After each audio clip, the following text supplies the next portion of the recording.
ദൈവത്തിൻ്റെ അതിപരിശുദ്ധമായ നാമം വാഴ്ത്തപ്പെടുമാറാകട്ടെ. ഞാൻ reverend Paul David, CSI Kollam Kottarakkara മഹായ ഇടവക പട്ടക്കാരനായി ശുശ്രൂഷ ചെയ്തു വരുന്നു.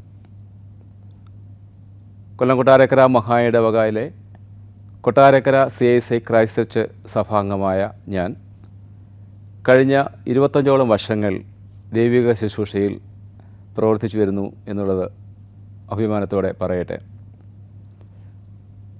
ഒരു ഇടവക ശുശ്രൂഷകനായി സേവനമാരംഭിച്ച് തുടർന്ന് വൈദിക പഠനം കണ്ണമൂല ഐക്യവൈദിക സെമിനാരിയിലെ പഠനത്തിന് ശേഷം പട്ടത്വം സ്വീകരിച്ച് കഴിഞ്ഞ 13 വർഷമായി ഇടവകയുടെ ശുശ്രൂഷകൾ ചെയ്തു വരുന്നു. ഈ കാലഘട്ടങ്ങളിൽ എൻ്റെ ദൈവിക പരിപാലന ശുശ്രൂഷയോടൊപ്പം തന്നെ മഹായിടവകയുടെ വിവിധ പ്രവർത്തനങ്ങൾക്കും ദൈവകൃപയാൽ പ്രവർത്തിക്കുവാൻ ദൈവം എന്നെ സഹായിച്ചുകൊണ്ടിരിക്കുന്നു. ഇടവകയുടെ വിവിധ ബോർഡുകളിലും കമ്മിറ്റി അംഗങ്ങളിലും പ്രവർത്തിക്കാൻ ദൈവം സഹായിച്ചു.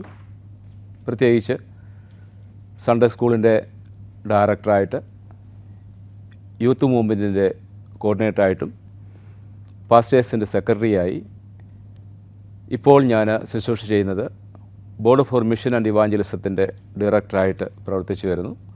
ഞങ്ങളുടെ മിഷൻ പ്രവർത്തനങ്ങൾ ഇപ്പോൾ നടക്കുന്നത് മധ്യപ്രദേശ്, ഛത്തീസ്ഗഡ് തുടങ്ങിയ സംസ്ഥാനങ്ങളിലാണ്. എൻ്റെ ജീവിതത്തിലെ ഏറ്റവും ഭാഗ്യകരമായ ഒരു കാലഘട്ടം എന്ന് പറയുന്നത് ഈ മിഷൻ പ്രവർത്തനങ്ങളുമായി ബന്ധപ്പെട്ട് പ്രവർത്തിക്കുന്നതാണെന്ന് ഞാൻ വിശ്വസിക്കുന്നു. എൻ്റെ കുടുംബം കൊട്ടാരക്കര കൊറ്റനാട് കുടുംബാംഗമാണ് ഞാൻ. ഇപ്പോൾ കലൈവരം CSI ഹോളി ട്രിനിറ്റി CSI ഇടവകയിലെ ശുശ്രൂഷകനായി സേവനമനുഷ്ഠിച്ചു വരുന്നു.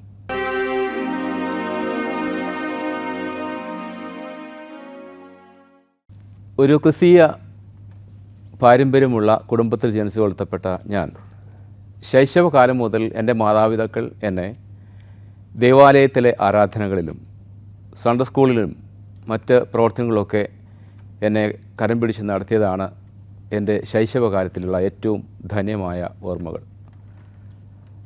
ഞാനൊരു പുരോഹിതനായി തീരുവാനുള്ള മുഖാന്തരം എന്ന് പറയുന്നത് ഒരുപക്ഷെ മറ്റുള്ള ശുശ്രൂഷകളിൽ നിന്നൊക്കെ വ്യത്യസ്തതയുള്ളൊരു അനുഭവത്തിലൂടെയാണ് ഞാൻ വന്നിട്ടുള്ളത്. ശൈശവകാലം മുതൽ എൻ്റെ സൺഡേ സ്കൂൾ പഠനത്തിൽ ഞാൻ പഠിച്ചു വരുമ്പോൾ ഞങ്ങളുടെ CSI പാരമ്പര്യം അനുസരിച്ച് ഞങ്ങളുടെ ക്ലാസ്സുകൾ ക്രമീകരിച്ചിരിക്കുന്നത് നഴ്സറി, ശിശുവകുപ്പ്, ബാലവകുപ്പ്, കുമാരവകുപ്പ് തുടങ്ങിയ ഗ്രേഡുകളിലൂടെയാണ്. എൻ്റെ 7ാമത്തെ വയസ്സിൽ ഞാൻ ബാലവകുപ്പ് ക്ലാസ്സിൽ പഠിക്കുന്ന സമയത്ത് എൻ്റെ സൺഡേ സ്കൂൾ സമയം എന്നെ പഠിപ്പിച്ച ഒരു അധ്യാപികയാണ് ഒരു പരിധിവരെ ഞാനൊരു പുരോഹിതനായി തീരുവാനുള്ള കാരണമെന്ന് പറയാൻ ഞാൻ ആഗ്രഹിക്കുന്നു. ഒരിക്കൽ ശിശുവായിരിക്കുമ്പോൾ തന്നെ ബാലവകുപ്പ് ക്ലാസ്സിൽ പഠിക്കുമ്പോൾ അവിടെ ഈ സൺഡേ സ്കൂൾ പഠിപ്പിക്കുന്ന അധ്യാപിക ഞങ്ങളെന്ന് പഠിപ്പിച്ചൊരു പാഠം സുവിശേഷവുമായി ബന്ധപ്പെട്ട് അല്ലെങ്കിൽ ദൈവവേലയെ പറ്റിയുമായിട്ട് എന്തോ പാഠം, എനിക്കത് ശിശുവായിരുന്നപ്പോൾ എനിക്ക് അത്ര ഓർമ്മ എനിക്ക് വരുന്നില്ല. എങ്കിൽ തന്നെ അങ്ങനെ പഠിപ്പിച്ചു വരുന്ന സമയത്ത് ഒരു പുരോഹിതനെ കുറിച്ച് പഠിപ്പിക്കുമ്പോൾ ഞങ്ങളുടെ പള്ളിയിലെ അച്ഛനെയാണ് ഉദാഹരണമായിട്ട് ടീച്ചർ പഠിപ്പിച്ചത്. എന്നിട്ട് അച്ഛനെക്കുറിച്ചുള്ള കുറച്ച് നല്ല കാര്യങ്ങൾ ടീച്ചർ പറഞ്ഞു. അത് പറഞ്ഞ് ഇങ്ങനെയാണ്, നമുക്ക് വേണ്ടി അച്ഛൻ പ്രാർത്ഥിക്കുന്നു, നമ്മുടെയൊക്കെ വീടുകളിലൊക്കെ എല്ലാ കാര്യങ്ങളിലും നമുക്ക് സംബന്ധിക്കുന്നു, നമ്മളെ അനുഗ്രഹിക്കുന്നു തുടങ്ങിയ അച്ഛൻ ഒരു പട്ടക്കാരൻ്റെ ഏറ്റവും മഹത്വകരമായിട്ടുള്ള അനുഭവങ്ങളെക്കുറിച്ചാണ് ടീച്ചർ അന്ന് പഠിപ്പിച്ചത്. ഒരുപക്ഷെ ഒരു ഉദാഹരണം അച്ഛനും ആയതുകൊണ്ട് തന്നെ ഞാൻ അന്നത്തെ ക്ലാസ്സിൽ വളരെ ശ്രദ്ധിച്ച് ആ ക്ലാസ്സിലിരുന്ന സമയത്ത് ടീച്ചർ എന്നോട് പറഞ്ഞു, ക്ലാസ് നടന്നുകൊണ്ടിരിക്കുകയാണ്, അവസാനം പറഞ്ഞ ശേഷം പറഞ്ഞു, ക്ലാസ് കൺക്ലൂഡ് ചെയ്യുന്ന സമയത്ത് ടീച്ചർ കുട്ടികളോടൊരു ആഹ്വാനം നൽകി. ഈ പട്ടത്ത ശുശ്രൂഷയുടെ മഹത്വം എന്താണെന്ന് പറഞ്ഞതിന് ശേഷം അവസാനം ഇങ്ങനെ പറഞ്ഞു, നിങ്ങളും വളർന്നു വരുമ്പോൾ ഒരു പുരോഹിതനാകണം എന്നുള്ള ഒരു ആഹ്വാനം. ഒരുപക്ഷെ അന്ന് 7 വയസ്സുള്ള സമയത്ത് എൻ്റെ സൺഡേ സ്കൂൾ ക്ലാസ്സിലിരുന്നു കൊണ്ട് തന്നെ ഞാൻ എൻ്റെ മനസ്സിലൊരു തീരുമാനമെടുത്തു, എനിക്കൊരു പുരോഹിതനാകണം.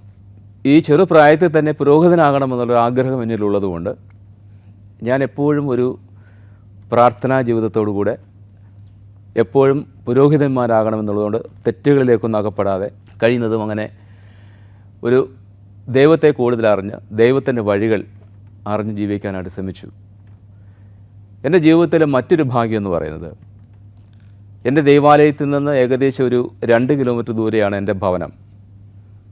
അവിടെ രാവിലെ TPM ദ പെന്തക്കോസ്റ്റ് മിഷൻ എന്ന് പറയുന്ന ഒരു സഭയുടെ ഒരു സൺഡേ സ്കൂൾ പ്രസ്ഥാനം നടക്കുന്ന ഒരു ഷെഡുണ്ട്. രാവിലെ എൻ്റെ മാതാപിതാക്കൾ ആ സൺഡേ സ്കൂളിൽ ആദ്യം എന്നെ കൊണ്ടിരുത്തും. അതിനുശേഷം ഞങ്ങൾ അവിടുത്തെ സൺഡേ സ്കൂൾ ഏകദേശം ഒരു 9 മണിക്ക് അവസാനിക്കും. അതിനുശേഷമാണ് ഞങ്ങൾ പള്ളിയിലെത്തുക. പള്ളിയിലെത്തിക്കഴിഞ്ഞ് ആരാധനയ്ക്ക് ശേഷമാണ് പള്ളിയിലെ സൺഡേ സ്കൂൾ. അങ്ങനെ അവിടുന്ന് സൺഡേ സ്കൂൾ പഠിക്കും. അങ്ങനെ ഒരേ സമയത്ത് 2 സൺഡേ സ്കൂൾ പഠിച്ചു വന്ന ഒരു ഭാഗ്യം കൂടെ എനിക്കുണ്ടായി. അതുകൊണ്ട് തന്നെ കൂടുതൽ ദൈവത്തെ അറിയാനും ദൈവത്തിൻ്റെ വേലയ്ക്ക് വേണ്ടി എന്നെ തന്നെ ഓരോ സമയം ഒരുക്കുവാനും കഴിഞ്ഞു. ഈ സുവിശേഷ വേല ഞാൻ ആഗ്രഹിച്ച സമയത്ത് പഠിക്കുന്ന സമയങ്ങളിലൊക്കെ ക്ലാസ്സുകളിൽ അധ്യാപകർ ചോദിക്കാറുണ്ട്, നിങ്ങൾ വളർന്നു വരുമ്പോൾ ആരാകണം, വാട്ട് ഈസ് യുവർ അംബീഷൻ? അപ്പോൾ ആ സമയത്ത് ഈ പള്ളിയിലെ പുരോഹിതനാകണം, അച്ഛനാകണം എന്ന് പറഞ്ഞാൽ കുട്ടികൾ കളിയാക്കുമെന്ന് പ്രതീക്ഷിച്ചു. അന്നൊക്കെ ഞാനത് പുറത്ത് പറയാതിരിക്കുമായിരുന്നു. പക്ഷേ കുറച്ചുകൂടെ വളർന്നു വന്നപ്പോഴത്തേക്ക്, ഞാൻ ഡിഗ്രി കാലങ്ങളിലൊക്കെ വന്നപ്പോഴത്തേക്ക് ഞാനിത് പരസ്യമായിട്ട് ഞാൻ അച്ഛനാകുന്ന ആളാണ് എന്ന് പറയുമായിരുന്നു. ഞാൻ എൻ്റെ ഡിഗ്രി പഠന സമയത്തൊക്കെ ഞാൻ കാട്ടാക്കട ക്രിസ്ത്യൻ കോളേജിലാണ് ഡിഗ്രി പഠിച്ചത്. ആ സമയത്ത് പല കൂട്ടുകാരും വന്നിട്ട് മറ്റുള്ള ലോകപരമായിട്ടുള്ള അല്ലെങ്കിൽ പുകവലിയോ മദ്യപാനമൊക്കെ ഉള്ള കാര്യങ്ങളൊക്കെ അവരൊക്കെ എന്നെ ക്ഷണിച്ചിട്ടുണ്ട്. പക്ഷേ ഞാൻ ആ സമയത്തൊക്കെ പറയും, ഞാനൊരു പള്ളിയിലെ പുരോഹിതനാകാൻ പോകുന്ന ആളാണ്, അതുകൊണ്ട് ഒരു കാരണവശാലും ഇങ്ങനെയുള്ള കാര്യങ്ങൾ, എനിക്ക് നിങ്ങളുടെ സ്നേഹമുണ്ട്, നിങ്ങളെനിക്ക് വിദ്വേഷമൊന്നുമില്ല, പക്ഷേ ഇത്തരത്തിലുള്ള കാര്യങ്ങൾ എന്നെ ക്ഷണിക്കരുത് എന്ന് പറഞ്ഞ് പോകുമായിരുന്നു. പിന്നെയുള്ള കാലഘട്ടം എന്ന് പറയുന്നത്, എൻ്റെ ഡിഗ്രി പഠനം കഴിഞ്ഞ സമയത്ത്, ഡിഗ്രി പഠനം മുതലാണ് ഞാൻ ധാരാളം ക്യാമ്പുകളിലൊക്കെ പങ്കെടുക്കുമായിരുന്നു. സൺഡേ സ്കൂളിൻ്റെ പ്രവർത്തനങ്ങളിൽ, ടീച്ചേഴ്സ് ട്രെയിനിങ് പ്രോഗ്രാമുകളിൽ, VBS എന്ന് പറയുന്ന മഹായിടവകയുടെ ജനങ്ങളുടെ പള്ളികളിലെല്ലാം നടത്തപ്പെടുന്ന ഏറ്റവും പ്രധാനപ്പെട്ട ശുശ്രൂഷയാണ് VBS. അതിൻ്റെ ഡയറക്ടറായിട്ട് ഏകദേശം 25 വർഷത്തോളം, ഇതുവരെയുള്ള സമയങ്ങളിൽ 25 വർഷത്തോളം എൻ്റെ ഡയറക്ടറായിട്ട് പ്രവർത്തിക്കാൻ തോന്നുന്നു. യൂത്തിലേക്ക് പ്രവേശിച്ചപ്പോൾ ധാരാളം യൂത്ത് ക്യാമ്പുകൾ ഞങ്ങൾക്ക് ഉണ്ട്. പ്രത്യേകിച്ച് കോളേജിൽ പഠിക്കുമ്പോൾ തന്നെ SCM student Christian movement of India എന്ന് പറയുന്ന ഒരു പ്രസ്ഥാനത്തിലൂടെയാണ് ഈ ക്യാമ്പുകളിലേക്ക് ഞാൻ പോകുന്നത്. അങ്ങനെ ധാരാളം ക്യാമ്പുകൾ എനിക്കൊരു വലിയ ഹരമായിരുന്നു. ഈ ക്യാമ്പുകൾക്ക് പോകുക, അവിടുത്തെ റിസോഴ്സ് പേഴ്സൻ്റെ ഉപദേശങ്ങൾ കേൾക്കുക, അവരോട് ചോദ്യങ്ങൾ ചോദിക്കുക, അങ്ങനെയുള്ള ഒരു വലിയൊരു ഊർജ്ജമായിരുന്നു. അതുകൊണ്ട് ഏത് ക്യാമ്പ് വന്നാലും എന്നെ വീട്ടിൽ അനുവദിക്കാറുണ്ട്. ഞാനങ്ങനെ ക്യാമ്പുകൾക്കൊക്കെ പങ്കെടുക്കുകയും യുവജന സഖ്യത്തിൽ സജീവ അംഗമായി തീരുന്നതിന് സാധിച്ചു. അങ്ങനെ VBS, സൺഡേ സ്കൂള്, യുവജന സഖ്യത്തിൻ്റെ പ്രവർത്തനങ്ങൾ തുടങ്ങിയ പ്രവർത്തനങ്ങളിലൂടെയാണ് എൻ്റെ യൗവനകാലം കടന്നു പോകുന്നത്. തുടർന്ന് നമ്മുടെ സഭയുടെ നിയമമനുസരിച്ചുള്ളതായിരിക്കുന്ന സെമിനാരി പഠനം 2006 മുതൽ 2010 വരെയാണ് കണ്ണൂർ ഐക്യവേദി സെമിനാരിയിൽ എൻ്റെ വിദ്യാഭ്യാസം നടന്നത്. ആ പഠനത്തിന് ശേഷം എൻ്റെ പട്ടത്തും സ്വീകരിക്കുകയും തുടർന്നുള്ള ശുശ്രൂഷയിലേക്കും വരുവാനായിട്ട് ആയിത്തീർന്നു. ഞാൻ വിശ്വസിക്കുന്നത്, ഒരുപക്ഷെ എൻ്റെ മാതാപിതാക്കൾ എനിക്ക് ഭൗതികമായിട്ടൊരു വലിയ കാര്യങ്ങളും ചെയ്തു തന്നില്ലെങ്കിൽ പോലും ദൈവത്തിൻ്റെ പാതയിൽ നടത്താനായിട്ട് എന്നെ പ്രോത്സാഹിപ്പിച്ചു. അവരുടെ പ്രാർത്ഥന, എൻ്റെ പിതാവ് ഒരു സാധാരണ കർഷക കുടുംബത്തിൽ ജനിച്ചു വളർത്തപ്പെട്ട ആളാണ്. എങ്കിലും അദ്ദേഹം സഭാ ശുശ്രൂഷകനായിട്ട് കുറേ വർഷങ്ങൾ ഇടവകയുടെ ശുശ്രൂഷ ചെയ്തിട്ടുണ്ട്. അതൊക്കെ ഞങ്ങളുടെ ജീവിതത്തിൽ ഒരു ഊർജ്ജമായി തീർത്തിട്ടുണ്ട്. അങ്ങനെ എൻ്റെ വീട്ടിൽ നിന്ന് ലഭിച്ചതായ ഒരു അന്തരീക്ഷമാണ് എനിക്ക് ഈ സൺഡേ സ്കൂൾ ക്ലാസ്സിലിരുന്ന് ഒരു പുരോഹിതനാകണമെന്നുള്ള ആഗ്രഹം എൻ്റെ വീട്ടിലെടുത്തത് എന്ന് പറയാൻ ആഗ്രഹിക്കുന്നു.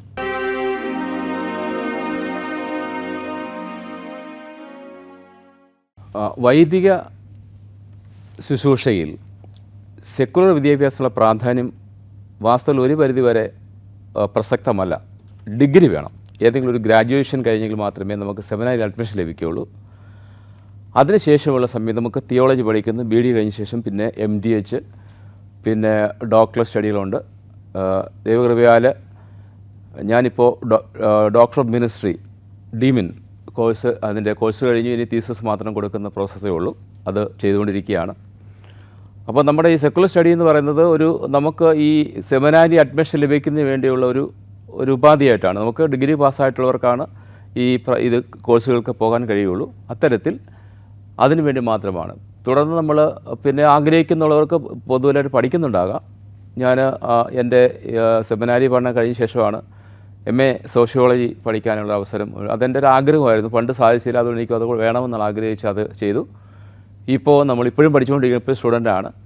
അപ്പോൾ അതുകൊണ്ട് ഈ സെമിനാരി പഠനം കഴിഞ്ഞാൽ അല്ലെങ്കിൽ നമുക്ക് സെമിനാരി ഒരു പുരോഗതിനായി കഴിയുമ്പോൾ അത്തരത്തിൽ വരുമ്പോൾ അതിൻ്റെ MD കഴിഞ്ഞാൽ നമുക്ക് സെമിനാരിയിൽ അധ്യാപകനായി പോകാൻ കഴിയും. ഡോക്ടറേറ്റ് എടുത്തു കഴിയുമ്പോൾ നമ്മുടെ അതിനും കുറച്ചുകൂടെ നമുക്ക് വലിയ യൂണിവേഴ്സിറ്റികളിലെ ഫാക്കൽറ്റി ആയിട്ടൊക്കെ പോകാനുള്ള അവസരങ്ങളുണ്ട്. അതുകൊണ്ട് ഈ പഠനത്തിന് വളരെ പ്രസക്തിയില്ല. പക്ഷേ നമ്മുടെ ശുശ്രൂഷയ്ക്ക് ഇത്തരത്തിൽ കാര്യങ്ങൾ ഇപ്പോൾ സോഷ്യോളജി ഞാൻ പഠിച്ചപ്പോൾ അതിനകത്ത് ഇന്ത്യൻ സമ്പദ് വ്യവസ്ഥയെക്കുറിച്ച്, ഇന്ത്യൻ ജനതയെക്കുറിച്ച്, ഇന്ത്യയിൽ നടക്കുന്ന പലതരത്തിലുള്ള പ്രതിസന്ധികളെക്കുറിച്ചൊക്കെയുള്ള ഇഷ്യൂസിനെ കുറിച്ചൊക്കെ മനസ്സിലാക്കാൻ കഴിയുന്നു. അത് നമ്മുടെ ശുശ്രൂഷയെ കുറച്ചുകൂടെ നമുക്ക് ശക്തി നൽകുന്നതിനുപരിയായി സെക്കുലർ വിദ്യാഭ്യാസത്തിന് നമുക്ക് വളരെ പ്രസക്തിയില്ല. ചിലരൊക്കെ ഇതിനകത്ത് തന്നെ ഡോക്ടറേറ്റ് എടുക്കുന്നുണ്ടാകാം. പക്ഷേ തിയോളജിയുമായി ബന്ധപ്പെട്ട് MDH പോലെയുള്ള ഡോക്ടറേറ്റ് പോലെ എടുക്കുകയാണെങ്കിൽ കുറച്ചുകൂടെ നമ്മുടെ ശുശ്രൂഷ നമുക്ക് ശക്തിപ്പെടാൻ കഴിയും. അത് നമുക്ക് പുതിയ മേഖലകളിലേക്ക്, അത് ഞാൻ പറഞ്ഞ പോലെ നമ്മുടെ സെമിനാരി അധ്യാപക ഫാക്കൽറ്റി ആയിട്ട് പോകാനായിട്ട് കഴിയും, പ്രൊഫസേഴ്സായിട്ട് പോകാനായിട്ട് കഴിയും, അങ്ങനെയുള്ള കാര്യങ്ങൾ ചെയ്യാം. അതുകൊണ്ട് സെമിനാരി പഠനം തുടങ്ങിക്കഴിഞ്ഞാൽ അല്ലെങ്കിൽ ഒരു വൈദിക വിദ്യാഭ്യാസം ആരംഭിച്ചു കഴിഞ്ഞാൽ അതിലോട്ട് ധാരാളം സാധ്യതകളുണ്ട്. പക്ഷേങ്കിൽ എനിക്ക് തോന്നുന്നു നമ്മുടെ സെക്കുലർ വിദ്യാഭ്യാസത്തിനാൽ കുറച്ചുകൂടെ നമുക്ക് ഈസിയാണ് ഈ തിയോളജി പഠനം. കാരണം ഞങ്ങൾ പണ്ടത്തെ ഗുരുകുല സമ്പ്രദായം പോലെ നമ്മുടെ സെമിനാരി നമ്മൾ താമസിച്ച് പഠിക്കുകയാണ്. നമ്മളൊരു സെക്കുലർ വിദ്യാഭ്യാസത്തിന് അവിടെ പോയിട്ട് നമുക്ക് വൈകിട്ട് തിരിച്ചു വരും. പക്ഷേ മറ്റേത് നമ്മൾ അവിടെ നിന്ന് താമസിച്ച് പഠിക്കുന്നതുകൊണ്ട് നമുക്ക് ലൈബ്രറി യൂസ് ചെയ്യാം, എല്ലാ സാധ്യതകളും ഉണ്ട്, നെറ്റുകളെടുത്ത് നമുക്ക് നോക്കാം. അങ്ങനെ പഠന സാധ്യതകളെല്ലാം ഉള്ളതുകൊണ്ട് നമ്മൾ സെക്കുലർ വിദ്യാഭ്യാസമൊക്കെ ചെയ്തതിനേക്കാൾ ഏറ്റവും കൂടുതൽ മാർക്ക് മേടിക്കുന്നതിനും കൂടുതൽ വായിക്കാനും അറിവ് ലഭിക്കുന്നതുമൊക്കെ ഒരു നല്ലൊരു സാഹചര്യമാണ് സെമിനാരി വിദ്യാഭ്യാസം എന്നുള്ളതാണ് സെമിനാരി വിദ്യാഭ്യാസത്തിൻ്റെ മഹത്വം.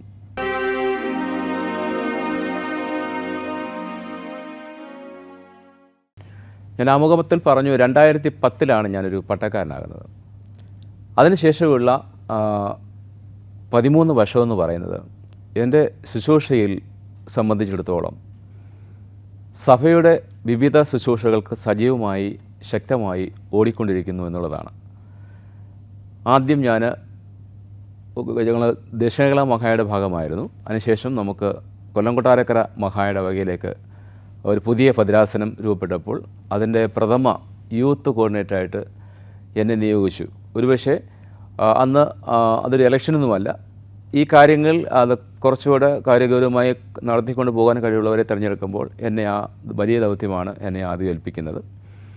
യുവജന സഖ്യത്തെ ശക്തമായി മഹായിടവകയുടെ മുൻനിരയിൽ കൊണ്ടുവരുവാനും അവരെ ഒന്ന് സംഘടിപ്പിക്കുവാനും എൻ്റെ ആദ്യത്തെ പ്രവർത്തനങ്ങളിൽ ഞാൻ ഒരു യുവജന സംഗമം എന്ന് പറഞ്ഞ് യുവസംഗമം എന്നുള്ള ഒരു പേര് കൊടുത്തിട്ട് 2012 അത് നടക്കുന്നത്. അപ്പോൾ 2000-ലധികം യുവജനങ്ങളെ പങ്കെടുപ്പിച്ചുകൊണ്ട് കൊട്ടാരയ്ക്ക് വെച്ചൊരു വലിയ സമ്മേളനം. അതിനകത്ത് ബിഷപ്പുമാർ, മന്ത്രിമാർ, MLA തുടങ്ങിയ വലിയ ആളുകളെയൊക്കെ പങ്കെടുപ്പിച്ചുകൊണ്ട് ഞങ്ങളുടെ മഹായിടവകളുടെ സകല യുവജനങ്ങളെ ഒരുമിച്ച് കൂട്ടി ഒരു വലിയ സമ്മേളനം നടത്തി. അത് മഹായിടവയുടെ ചരിത്രത്തിന് തന്നെ ഒരു വലിയൊരു ഇളക്കം, അല്ലെങ്കിൽ നമുക്ക് കുറച്ചുകൂടെ ഒരു അഭിമാനം വന്ന രീതിയിലുള്ള പ്രവർത്തനമായിരുന്നു എന്നുള്ളത് കഴിയുന്നു. അപ്പോൾ തുടർന്ന് നമുക്ക് സൺഡേ സ്കൂളിൻ്റെ ഡയറക്ടറായിട്ട് പ്രവർത്തിക്കാൻ കഴിഞ്ഞു.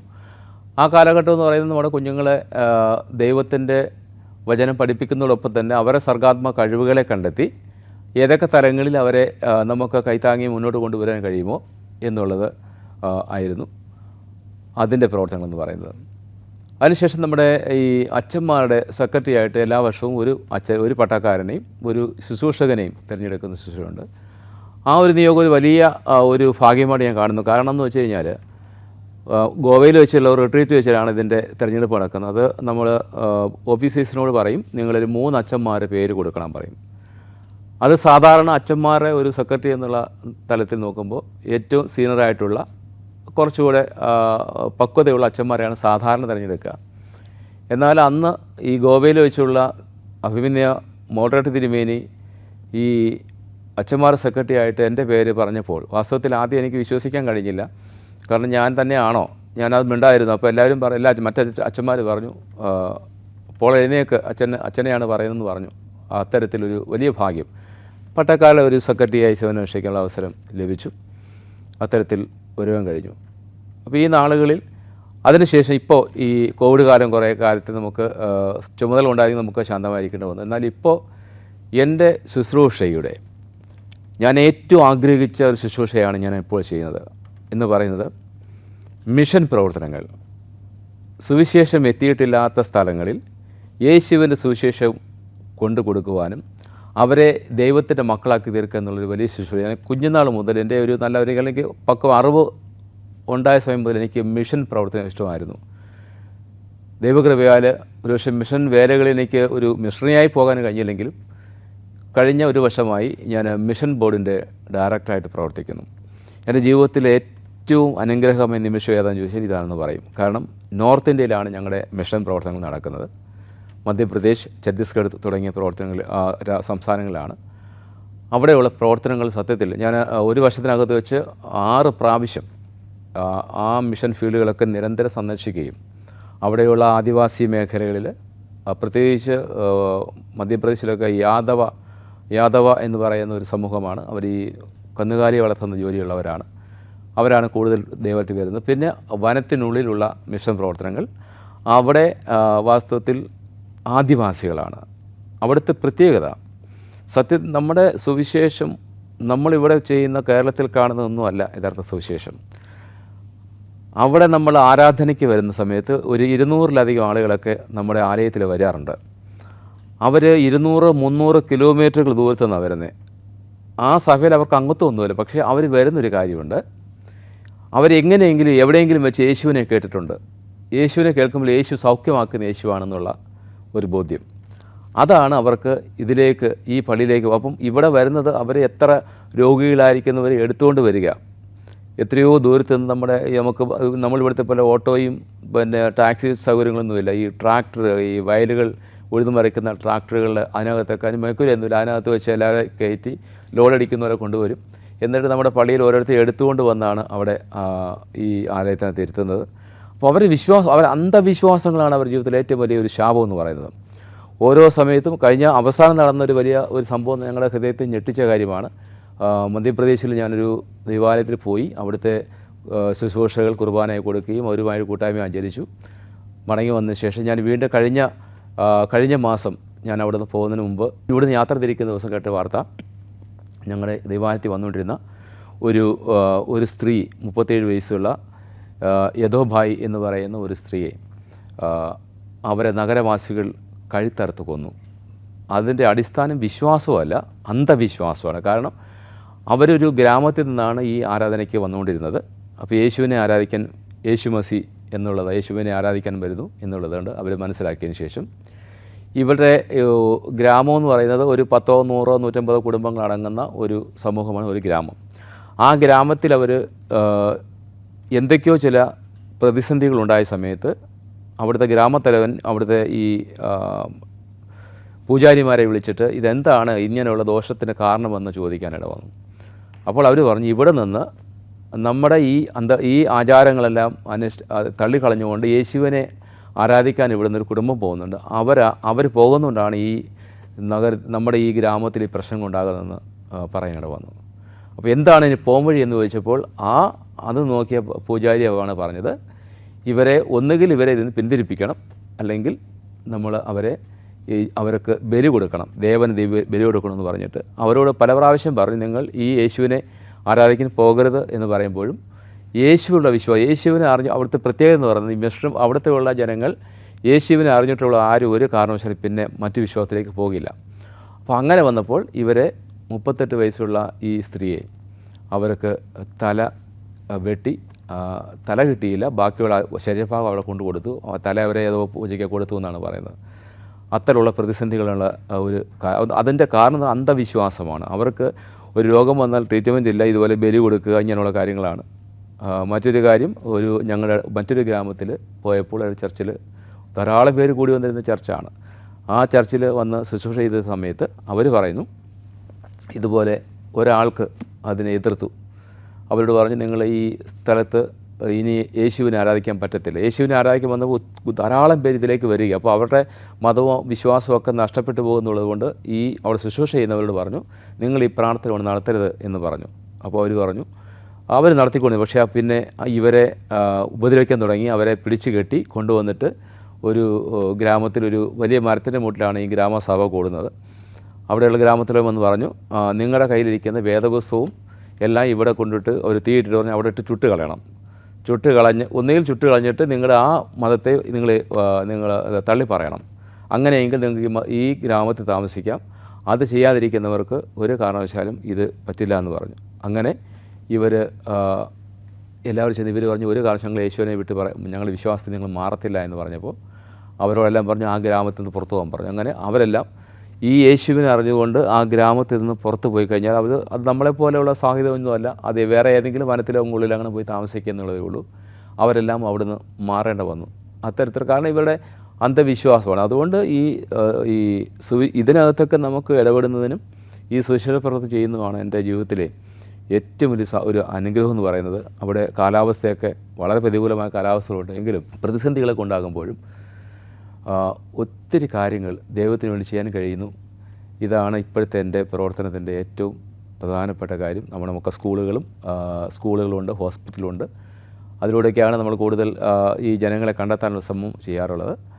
ദൈവകൃപയാൽ അതൊക്കെ വലിയ കുഴപ്പങ്ങളില്ലാതെ അതിനൊന്നും എതിർപ്പുകളൊന്നുമില്ല. പ്രത്യേകിച്ച് മലയാളികളുടെ സ്ഥാപനങ്ങൾക്കൊക്കെ നോർത്ത് ഇന്ത്യയിൽ വലിയ ഒരു സ്ഥാനമുണ്ട്. കാരണം മലയാളികൾ അധ്യാപകരെ പഠിപ്പിക്കുന്ന സ്കൂളുകളിൽ നമ്മുടെ കുഞ്ഞുങ്ങളെ അവർ വിടുന്നതിന് യാതൊരു ഒരു വിഷമവുമില്ല. കാരണം ഇവിടെ നല്ല വിദ്യാഭ്യാസം കിട്ടുമെന്നുള്ളതാണ്. അവിടെ നമ്മുടെ തൊട്ടടുത്ത് തന്നെ വലിയ ഗവൺമെൻറ് സ്കൂളുകൾ എല്ലാ ഓഫറുകളും എല്ലാം കൊടുത്തിട്ടും നമ്മൾ ഫീസ് പഠിപ്പിച്ചാൽ പോലും അവിടെ നമ്മുടെ അടുത്തേ വിടുന്നുള്ളൂ കുഞ്ഞുങ്ങളെ. കാരണം ആ കുഞ്ഞുങ്ങളുടെ ഭാവി അവർക്കുണ്ട്. അത്തരത്തിലൊരു നല്ല സപ്പോർട്ട് നമുക്കവിടെ ഉണ്ട് എന്നുള്ളതാണ്. അതുകൊണ്ട് ഈ നാളുകളിൻ്റെ ശുശ്രൂഷയിൽ ഇതുവരെയുള്ള ശുശ്രൂഷകളിൽ ഞാൻ ആഗ്രഹിച്ചിരുന്ന ഏറ്റവും വലിയ കാര്യം മിഷൻ പ്രവർത്തനങ്ങളായിരുന്നു. അപ്പോൾ അത് ചെയ്തു. അതൊരു വലിയ സന്തോഷമുള്ള ഒരു ശുശ്രൂഷയായി ഇപ്പോൾ കാണുന്നു. അതാണ് എനിക്ക് ഈ സമയത്ത് പങ്കുവയ്ക്കാനുള്ളത്.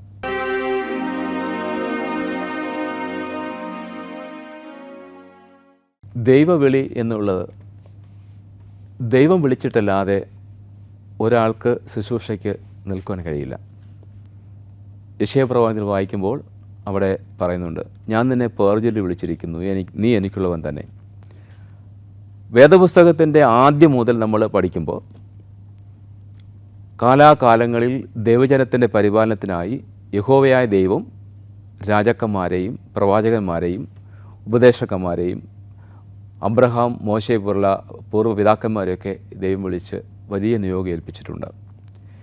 ദൈവവിളി എന്നുള്ളത് ഒരിക്കലും ഒരു പ്രത്യേക ഒരു വിഭാഗത്തിന് മാത്രം വേർതിരിച്ചിട്ടുള്ളതല്ല.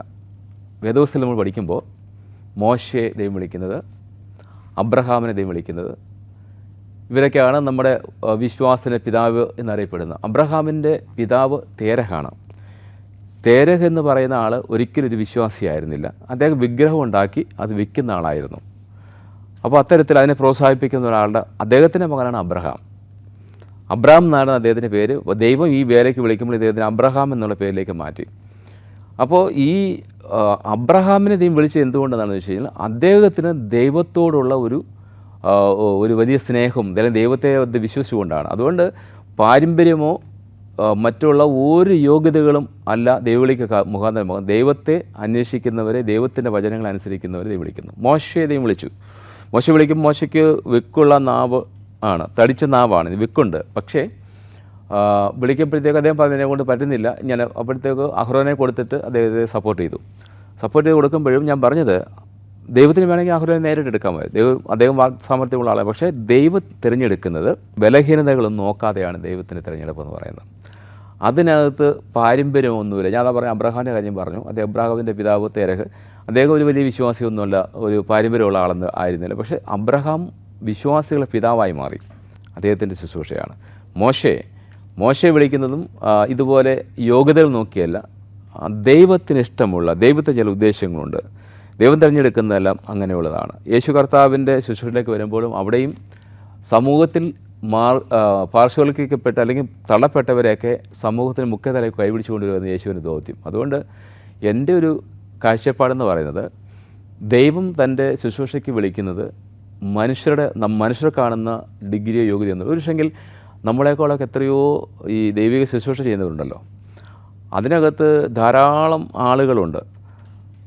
നമ്മളെക്കാൾ ഇതിപ്പോൾ ഞാൻ ഇടവക ശുശ്രൂഷ ചെയ്യുന്ന ആലയത്തിൽ ഒരുപക്ഷെങ്കിൽ വലിയ ഉയർന്ന റാങ്കിലുള്ളവരുണ്ട്, IAS IPS ഒക്കെ ഉള്ളവരുണ്ട്. പക്ഷേ അവരുടെ ശുശ്രൂഷയ്ക്ക് വേണ്ടി അവർക്ക് വേണ്ടുന്ന ഉപദേശം കൊടുക്കുവാനായിട്ട് ദൈവം തിരഞ്ഞെടുക്കുക എന്നെയാണെങ്കിൽ അതെൻ്റെ പ്രാപ്തിയും കഴിവൊന്നുമല്ല, ദൈവത്തിൻ്റെ ഇഷ്ടമാണ്. അതുകൊണ്ട് ദൈവവിളി എന്നുള്ളത് ആർക്കും ഉണ്ടാകാം. അതിനകത്ത് നമ്മൾ വിചാരിക്കുന്നത് നമ്മൾ ക്രിസ്തീയ കുടുംബത്തിൽ വെച്ചിട്ട് ഇല്ല. നമുക്ക് ഇന്നത്തെ നമ്മുടെ സാഹചര്യങ്ങൾ നമ്മൾ നോക്കുമ്പോൾ, സാമൂഹിക ക്രമങ്ങൾ നമുക്ക് നോക്കുമ്പോൾ ധാരാളം പേര് മറ്റ് മതസ്ഥരിൽ നിന്ന് വരുന്നുണ്ട്. ഇസ്ലാം മത വിശ്വാസത്തിൽ നിന്ന് സുവിശേഷം പ്രസംഗിക്കുന്നവരുണ്ട്, ഹിന്ദു മതത്തിൽ വന്ന് പ്രവർത്തിക്കുന്നു. ഞാൻ പ്രദാനം ചെയ്യുന്ന കൊട്ടാരക്കര ഞങ്ങളുടെ MLA എന്ന് പറയുന്നത് ശ്രീ ഗണേഷ് കുമാറാണ്. അദ്ദേഹം ഇപ്പോൾ അദ്ദേഹത്തിൻ്റെ സാക്ഷ്യം ഒരു ലോകം മൊത്തം കേട്ടിട്ടുണ്ട്. അദ്ദേഹം യേശുവിൽ വിശ്വസിക്കുന്ന, യേശുവാണ് കർത്താവെന്ന് ശക്തമായി പറയുകയും ഞായറാഴ്ച ദിവസങ്ങളിൽ ദേവാലയത്തിൽ പോയി, ആരാധനാക്കൂട്ടങ്ങളിൽ പോയി അദ്ദേഹത്തിൻ്റെ ഏത് കാര്യങ്ങളും പാസ്റ്റർമാരും ഒക്കെ വന്ന് പ്രാർത്ഥിച്ചാണ് ചെയ്യുന്നത്. അദ്ദേഹം പരസ്യമായി പ്രഖ്യാപിക്കുന്നു. ഒരു പക്ഷേങ്കിൽ അദ്ദേഹം മതമൊന്നും മാറുന്നില്ല, യേശുവിനെ അംഗീകരിച്ചു എന്നുള്ളതാണ്. അതുകൊണ്ട് ഞാൻ പറഞ്ഞത്, ഈ ദൈവം കാലാകാലങ്ങളിൽ ദൈവജനത്തിൻ്റെ പരിപാലനത്തിന് വേണ്ടി ആളുകളെ തിരഞ്ഞെടുക്കുന്നത് അത് ഭൗതികമായ യോഗ്യതകളല്ല, ദൈവം തിരഞ്ഞെടുക്കുന്നവർ ദൈവത്തിന് ഉദ്ദേശമുണ്ട്. അത് നിറവേറുവാൻ ദൈവം ബലഹീനരായവരെയും തിരഞ്ഞെടുക്കുന്നു എന്നുള്ളതാണ്. അതുകൊണ്ട് ഞാൻ പറഞ്ഞത്, ഇപ്പം എന്നേക്കാൾ കഴിവും പ്രാപ്തിയുമുള്ളവരൊക്കെ എൻ്റെ കൂടെ പഠിച്ചിട്ടുള്ളവരുണ്ട്.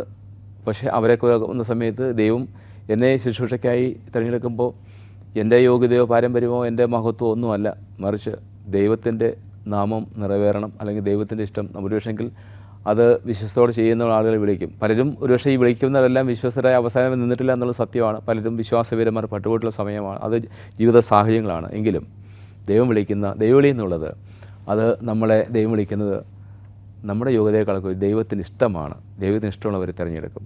ആ സമയത്ത് ആ വിളിക്ക് നമ്മൾ വിധേയപ്പെടുമ്പോൾ, വിശ്വസ്തരായിരിക്കുമ്പോൾ, മത്തായി സുവിശേഷത്തിൽ പറയുന്ന പോലെ, നല്ലവനും വിശ്വസ്തനുമായ ദാസനെ നീ അല്പത്തിൽ വിശ്വസ്തനായിരുന്നതിന് ഞാൻ അധികത്തിന് വിചാരം. അപ്പോൾ ദൈവത്തിൻ്റെ വിളി എങ്ങനെ? ദൈവം നമ്മളെ ഏൽപ്പിക്കുന്ന ചെറിയ ഉത്തരവാദിത്തങ്ങൾ, ചുമതലകൾ, അത് നമ്മൾ ചെയ്യുമ്പോൾ നമ്മളെ ദൈവം അധികത്തിന് വിചാരനാക്കും എന്നുള്ളതാണ്. അതുകൊണ്ട് ഞാൻ പറയും, ഇപ്പോൾ എൻ്റെ ശുശ്രൂഷയിൽ ഞാൻ ചിന്തിക്കുന്ന കാര്യം ഇതാണ്.